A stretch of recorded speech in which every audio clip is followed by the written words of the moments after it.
Bonjour, bonsoir, chers amis. Bienvenue à notre entretien numéro 30. Aujourd'hui, je veux vous inviter à donner gloire à Dieu pour toutes choses. En donnant gloire à Dieu pour toutes choses, vous allez voir que notre Dieu mérite cette gloire.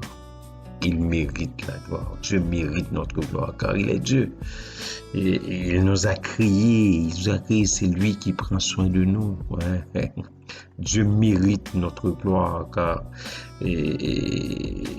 nous sommes des humains. Et il est éternel. Nous sommes des créatures. Et il est le créateur. Nous sommes des demandeurs. Et il est le pourvoyeur. Voilà pourquoi nous devons le glorifier en lui donnant des louanges, des actions de grâce, des louanges le matin, des louanges le soir, des louanges au lever du soleil, des louanges au coucher du soleil, des louanges quand tout va bien, des louanges quand tout va mal, des louanges quand il fait beau, des louanges quand le ciel est nuageux, des louanges en tout temps. Là, en lui donnant gloire, en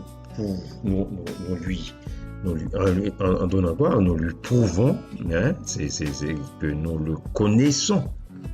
C'est une façon de montrer à Dieu notre reconnaissance envers lui. C'est pas seulement pour ce qu'il est, mais ce qu'il fait aussi. Il est le Dieu très haut, mais il fait des choses. Il est immanent. Aussi, il descend jusque vers nous. Jude, le verset 25 déclare: seul celui qui connaît Dieu personnellement peut lui donner gloire par Jésus-Christ. Et là, notre Sauveur Jésus-Christ, notre Sauveur, il est celui qui est venu et qui a donné sa vie pour nous. Nous devons lui donner gloire. Dieu est glorifié lorsque nous obéissons à sa parole et que nous achevons ce qu'il nous demande d'accomplir. Jésus déclare avant sa mort dans Jean 17, le verset 14, « Je t'ai glorifié sur la terre, j'ai achevé l'œuvre que tu m'as donné à faire. » Ça, ce sont les paroles de Jésus. Dieu est glorifié lorsque nous gardions notre corps dans la sainteté. 1 Corinthiens 6, 18, ne savez-vous pas que votre corps est le temple du Saint-Esprit qui est en vous, que vous avez reçu de Dieu et que vous ne vous appartenez point à vous-même.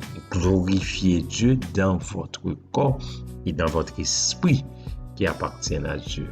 Pour donner gloire à Dieu, il convient d'avoir renoncé à soi-même et à la gloire qui vient des hommes, parce que lui seul est digne de gloire, car de lui, par lui et pour lui sont toutes choses, à lui soit la gloire éternellement. Il est glorifié lorsque tout ce que nous faisons, nous le faisons pour lui. En Corinthiens 10, 31, soit donc que vous mangiez, soit donc que vous buviez, soit que vous fassiez quelque autre chose, faites tout pour la gloire de Dieu. Et là, je peux même dire que c'est une urgence, une obligation, une nécessité, un impératif même de donner gloire à Dieu. Jérémie 13, 16, 17 déclare: donnez gloire à Dieu. Donnez gloire à l'Éternel votre Dieu, avant qu'il fasse venir les ténèbres, avant que vos pieds heurtent contre les montagnes. Donnons gloire à Dieu. Donnons gloire à Dieu en toutes choses, dans tous les détails, nos détails, car sans lui, nous ne pouvons rien faire. Louez l'Éternel, louez Dieu dans son sanctuaire, louez-le dans l'étendue où éclate sa puissance, louez-le pour ses hauts faits, louez-le selon l'immensité de sa grandeur, louez-le au son de la trompette, louez-le avec le luth et la harpe, louez-le avec le tambourin et avec des danses, louez-le avec des instruments à cordes et le chalumeau, louez-le avec les cymbales sonores, louez-le avec les cymbales retentissantes, que tout ce qui respire loue l'Éternel, louez l'Éternel. Amen. Clébert Jean-Charles vous a parlé. Au revoir et à bientôt.